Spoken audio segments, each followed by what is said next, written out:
Hello and welcome to the Top 3 Channel. Top 3 Channel is brought to you by HopeLify.org to inspire you to become the very best that you are designed to be. A few simple keys, mastered and consistently applied, are all you need to excel in each area of life. Hit the subscribe button to receive more Top 3 videos. Enjoy!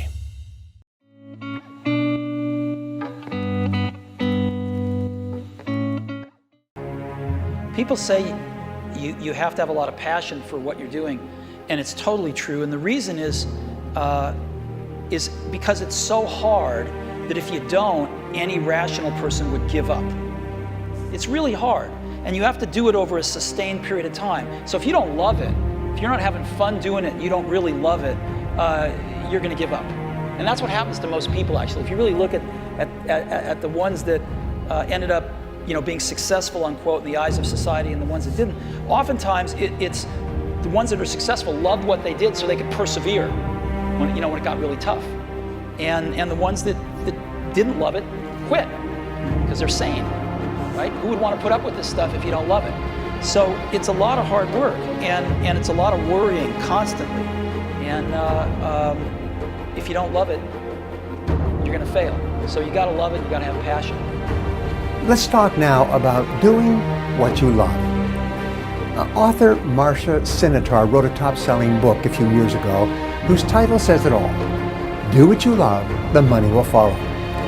Almost every really successful, happy man or woman will say that the reason for their success is that they are doing what they love to do. Whenever a person is unhappy for any reason, I always ask them how much they enjoy their work. And would they choose to do this type of work if there were other options open to them? Invariably, when someone is generally unhappy with their life, especially a man, they are dissatisfied with their work for some reason. Ask this question yourself when you talk to people who aren't happy and see how they reply. Unfortunately, there's an old myth in our society that suggests that work is a penalty you pay during the day so that you can get your enjoyment from other things in the evenings and on the weekends. Unfortunately, about 80% of the population feel this way, that work is a punishment and that leisure is the reward that they get for it. Many people view work as a punishment that is unavoidable. They try to do it as well as they need to so that they just don't get fired, but they never really think about whether they enjoy it. However, this attitude is not for you. Your life is too precious and too valuable to spend it doing something that you don't enjoy. Every minute of your life should be spent doing things that you love and care about and that make you happy. Now, the wonderful thing is that the highest paid people in America and worldwide are often working at jobs that they enjoy so much that they hate to go home at night. And the lowest paid people are invariably found at jobs they dislike, in which they are just going through the motions, thinking about coffee breaks and lunch and when they can stop working. Now, here are two simple tests to determine whether you are in the right job for you. The first question you should ask yourself to test job suitability is this: would you continue to work at your current job if you won $1 million in the lottery tomorrow? If the first thing that you would do would be to quit your job if you had enough money, this simply means that you're in the wrong job for you. It's just you're not doing the right thing. It's not that the job is bad or that the company is bad. It's just that the chemistry between you and it are not great. Another way to test job suitability is to use what I call the clock test. People who are in the wrong job watch the clock all the time. They're very aware of what time they start and what time they quit. People who are in the right job are seldom aware of the clock except to know how little time they have left to do the work they really enjoy before they have to go home. However you measure it, choosing the right work for you is central to your enjoying high feelings of self-esteem and self-confidence, not only in your work, but in every other area of your life. How can other people tap dance to work? What's the secret of that? You find your passion. You find your passion. I was very, very lucky to find it, when I was 7 or 8 years old, and fortunately my children have found their passion. One son loves farming like nothing else. One son loves music like everything else, and all three of them love philanthropy and what they get to do. you're lucky in life when you find it. And you can't guarantee you're going to find it in your first job out. But I always tell college students that come out, I say, take the job that you would take if you were independently wealthy. You know, you're going to do well at it. If you think you're going to be a lot happier if you've got 2X instead of X, you're probably making a mistake. I mean, you ought to find something you like that works with that, and you'll get in trouble if you think that making 10X or 20X is the answer to everything in life, because then you will do things like borrow money when you shouldn't, or maybe cut corners on things that your employer wants you to cut corners on, or it just doesn't make any sense. You won't like it when you look back on it. If you're not doing something that you love to do, find something that you love to do, because it will make your whole life different. Many people, as I did at the beginning, got stuck with a job that I really didn't like. I would never have stayed with that job, or if I had to financially, I would have stayed with that job and been an unhappy, mediocre lawyer in a world where I could never have had the confidence of doing a great job. So for you, for your children, boys and girls, find something that you're naturally good at, figure out how to make a living at it, nurture those of you who run businesses, who have women in their businesses. You have to realize that they're doing a whole lot of stuff. That doesn't mean you have to cut them a whole bunch of slack. It means you're supposed to demand excellence. That's what got you to run your own business. But make sure you're doing something that you love to do. And if you can't do it as a vocation, for whatever reason, do it as an avocation. Something that gives you pure satisfaction is something that gives you confidence. If you can't do it every day from 9 to 5, learn the tango.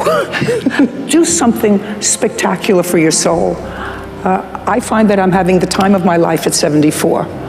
I just watched an HBO documentary that was made by Carl Reiner, who was, I think, 97.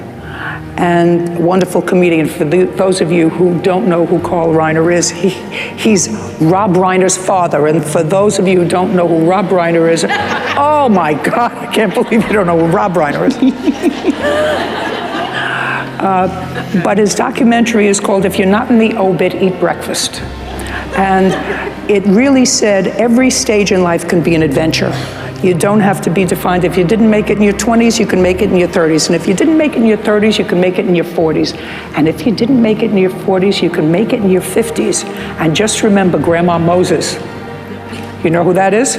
Oh, please tell me you remember Grandma Moses. She was a painter. And she didn't start painting until, I think, in her 80s. And one of the most prolific painters. It's never too late. Never too late. Never So too have late. fun. That's what it's all about. I didn't have this plan, oh, I will be at General Motors for 37 years. I kept having great experiences put in front of me. They sent me here. You know, we were just talking in the back that when I first came back from the business school, there had been a lot of change and turmoil, and I didn't have the best job. And it wasn't one of those that I was passionate about. And fortunately, in about a year's period of time, and especially by 2, the situation changed and I chose to stay. So I always believe in your career, life's too short to work for a company or be in a position that you don't love. Now, work is work. I had this funny text from my nephew, who's now graduating from a BBA in business school at Michigan, and it was his first job, and he texted me, I'm sitting at a computer and I've got to do all this work in spreadsheets, so this, it kind of was like, this isn't much fun. I said, yeah, that's why they call it work. And it's just, you're going to have to work, and not every day's, you can't measure your career on every day, but if you find yourself after 6 months, after a year that, work is not challenging, or you don't enjoy it, or you're not energized by it, you should probably find something else to do, again, because life's too short. I have this great luxury. I love my job. I tap dance into work. I just got back from an amazing vacation in Norway. I got to go dog sledding and go to a wolf preserve and all this really cool stuff. But I couldn't wait to get back to work because it's so fun. And one of the reasons it's fun for me is I get to work in the future. So my job, I have very limited kind of day-to-day operational needs. I've constructed my job so that I don't have to be pulled into the present. I can stay 2 or 3 years in the future. Every human being is born unique. Each one of you was born with a DNA and a configuration of your brain that has never happened before in history and will never happen in the future. This uniqueness that you have is manifested in your early years when you're a child by the fact that you're drawn towards certain activities. It could be physical activity like a dance or sports. It could be something more intellectual like math, or it could be music, or it could just be as simple as a young boy who's drawn to nature and wants to capture it realistically with a piece of paper. Whatever it is, it's a sign that you are drawn to this thing in a way that's pre-verbal, you can't even explain, and that is the manifestation of your uniqueness. And I compare this uniqueness that each one of you has to a voice that's inside of your head. It's telling you, you should be doing this, you should be doing this. It's what fits you, it's what you're good at. But what happens with all of us as you get older is that voice gets weaker and weaker. You listen to your parents who say you need to be a doctor or a lawyer, you need to worry about making money, You listen to peers who are saying, this is a cool job, this is the kind of profession you should be going into. You start thinking in terms of what really matters is I have to be comfortable, I have to look for a position that's comfortable. To the point where you could graduate from college, you could be in your early 20s, and you have no idea who you are, that voice is totally drowned out. And you end up going on a career path that seems right, you're gonna make money, it's all, everything's figured out. And in your 20s, you can kind of fake your way through it because you're young, you're energetic, you're smart and everything. But what ends up happening as you get older is you're not so engaged with that subject, you're not learning as deeply as other people, you're not really focusing as much as you can. And by the 40s, something very dangerous can happen. You could be made redundant. Someone else comes along who's younger and cheaper than you. And now you're pretty much screwed because you haven't built up the skills that you needed to build up to adjust your career.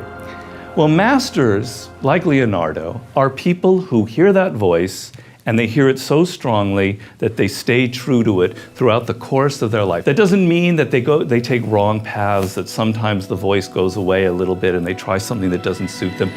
That happens, but they hear it again, they find their way back to that path, and they continue all the way to the end of their life. What this means, and now I call this your vocation, that voice literally means voice, or your life's task. This was what you were meant to do in life. It's that seed that was planted at birth in your uniqueness. And it's not just some poetic concept that I'm trying to fool you with. It's actually very real.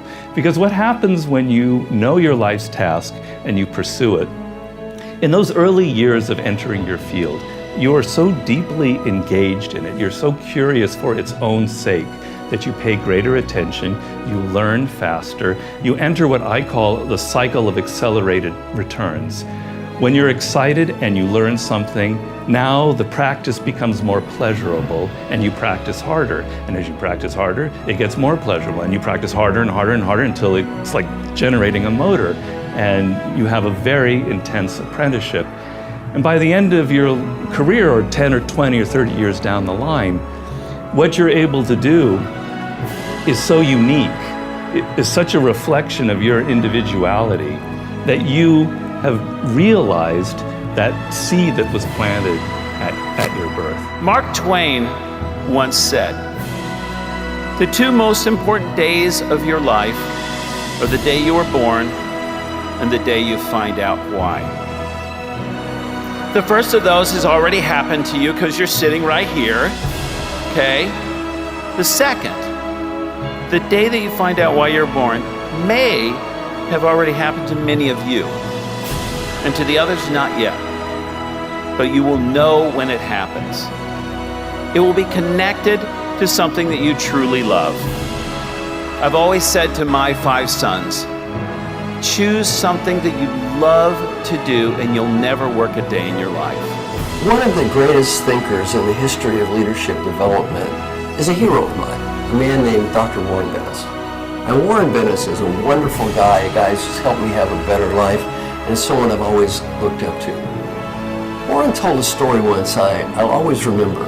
For a while, he was president of the University of Cincinnati, and he's not sure he wanted to be president for all the right reasons. He was president, and he was giving a talk in front of a group of people, and one gentleman raised his hand. And he said, Dr. Bennis, do you love what you do?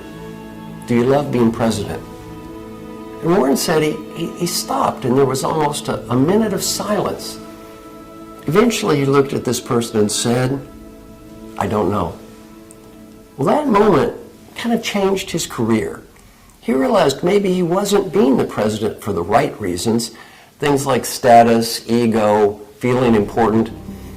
Maybe those kicked in over things like doing what I love doing and doing what's in my heart. Well, I thought a lot about Warren Bennis' example. Do you love what you do? In the old days, if you didn't love what you do, it wasn't so bad. For example, in 1979, IBM was my biggest customer. IBM was the most admired company in the world. They were the God company. In 1979, I could go to Armonk, New York, shoot a cannonball down the hall at 5 o'clock and hit almost nobody. These people worked 35, 40 hours a week, and they took 5 weeks of real vacation. I recently talked to the chief learning officer at IBM, and I said, I bet those same people in that same building now work 60 hours a week. He said, wrong, 70 hours a week. And by the way, there's almost no real vacation. When you take the cell phone with you, when you take the computer with you, when you go on that vacation, you're constantly wired in. There's almost no real vacation. Very important point for young people today. Very important point. If you can work 35 or 40 hours a week and take 5 weeks of real vacation, and you don't love what you do, it's not so bad. It's not so bad. Kind of like a half-time job anyway. If you're working 70 hours a week and you get no weeks of real vacation and you do not love what you do, you're living in a bad place called New Age professional hell. And too many people are living there today. Very important challenge for people at all ages, especially young people. Realize you're probably going to have to commit to your job. Realize you're probably going to be working many hours. Realize your occupation is going to be a large part of your life. Go back to that great question, do you love what you do? And to the degree you can answer that question, yes, you're probably going to be a winner in the game of life. To the degree you answer that question, no, you're going to have some problems. Thank you for watching today's Top 3 video. This channel is brought to you by HopeLify.org to inspire you to become the very best that you are designed to be. Remember, a few simple keys, mastered and consistently applied, are often all we need to excel in each area of life. You can help make this channel even better in 3 simple ways. 1. Subscribe to receive more Top 3 videos. 2. Leave a comment below to let me know what resonates with you from today's Top 3 video. Or 3. Suggest a topic for a Top 3 video that you will like for us to feature on this channel. Visit HopeLify.org to post your own inspirational content.